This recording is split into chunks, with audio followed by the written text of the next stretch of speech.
Obamacare, in effect, upheld. Our guest, Congressman Ron Paul from Lake Jackson. But it feels odd to call you from Lake Jackson. You're sort of American, sort of a roving diplomat writ large. Well, I've been traveling a lot and visiting a lot of friends around the country. I would say you have a few friends out there, Congressman. What do you make of this ruling? Are you surprised? Not really. I think when the case was heard before the Supreme Court, I had said, to the disappointment of some of my supporters, that I don't expect much. It'll be messy. You can't depend on the courts to straighten out this mess. And it looks like that's exactly what happened. I mean, it is a disaster, really. But there's been so many. I mean, we've been going in the wrong directions for so long, for 30 years, since the early 70s. That's 40 years we've been getting government more and more involved, whether you have Democrats or Republicans in charge. So they don't look at this on principle of how do you provide for services and goods? Is it through the voluntary means or through mandates and dictates in an authoritarian society? And unfortunately, the conventional wisdom is that government has to be a central economic planner in just about everything. Medicine is the worst, so we shouldn't be shocked. It might shake up the country. Maybe something good will come of it. But not today. Nobody can see much good coming from this ruling. Congressman Ron Paul is our guest. For the average person in Lake Jackson or Montana or Miami, how is this going to affect their lives? Well, immediately, probably not at all. When it goes into full effect, it's going to cost a lot more for health care. It pushes prices up. This idea that the government can come in, nobody's even talked about this, but how can they come in and put a mandate on insurance companies, say you have to insure, your kids until they're 26 years old? Or how can you call it insurance if everybody is put under the insurance no matter what the precondition are? That you might want to do that, but you can't call it insurance.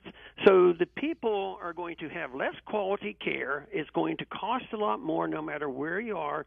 Now, if you're in the category where you want everything for free and you qualify and you're willing to wait in long lines and take less than quality care, I guess people will say, oh, well, I'm going to benefit. But for the most part, businesses are going to suffer. Costs are going to go up. It's not going to be good for the economy. My guess is that this won't be good for the markets either, even today, as a reflection of what was done. Congressman Paul, you spent much of your career as a professional, as a doctor, as Dr. Ron Paul. Speak to me from a doctor's perspective what this will do to their practices. Well, there's going to be a lot more people drop out of medicine because it has gotten to the point where you have to spend so much time and money and energy just trying to follow the rules. Whether it's Medicare or Medicaid, insurance forms. There was a time, not too many years ago, I certainly practiced under those conditions. Most people came in and my first office calls were $5, and people wouldn't be for a minute think that $5 you should have insurance for it. And but today everything is complex and is very, very costly. This makes it much more so. And I think where the biggest gripe will be is that they will see further the erosion of the doctor-patient relationship. And to me, that was the most important thing in medicine.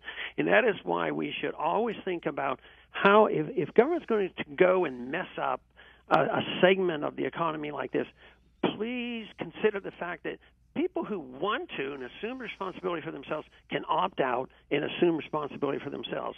But this ruling means opting out is just about impossible. And we should always have a chance. In education, if they made it absolutely illegal to opt out of the public school system and you couldn't teach your kids at home or have a private school, that would be a disaster.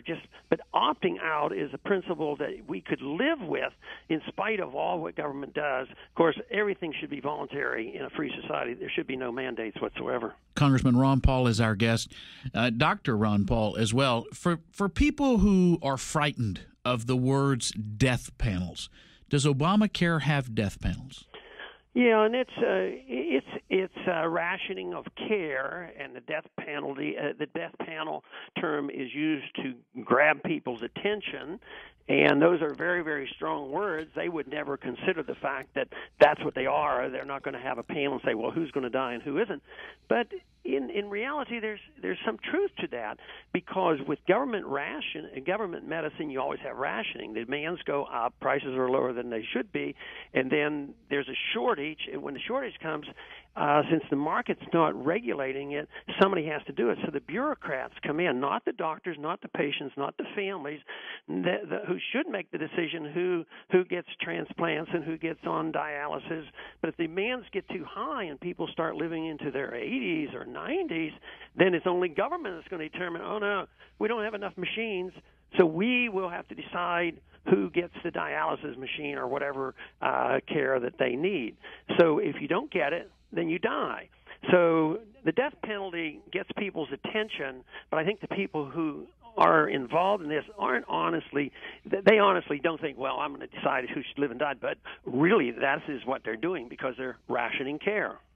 Congressman, I want to switch gears because I have you for just a minute. I know you have to go. You introduced one of the best pieces of legislation in the last 20 years. I think it's the Travelers with Dignity Act about 18 months ago. I forget the exact title, but it was to give us a little power back over our travel. Where is that now, and why are the Republicans not pushing that legislation? Well, because it hasn't gotten their attention. They pay attention to what the people say, and so we haven't had this, and this would have certainly helped us with the TSA, but there hasn't been enough people to put on pressure, and the leadership here hasn't chosen to do it. Unlike the attention that has been given to auditing the Fed, the people woke up on that and sent messages up here, so we're making progress on that bill. Good for you, and I support you in that. My final question, obviously people want to know about the political career of Ron Paul, your service to the country. Are we going to see you at the Republican convention, and in what role?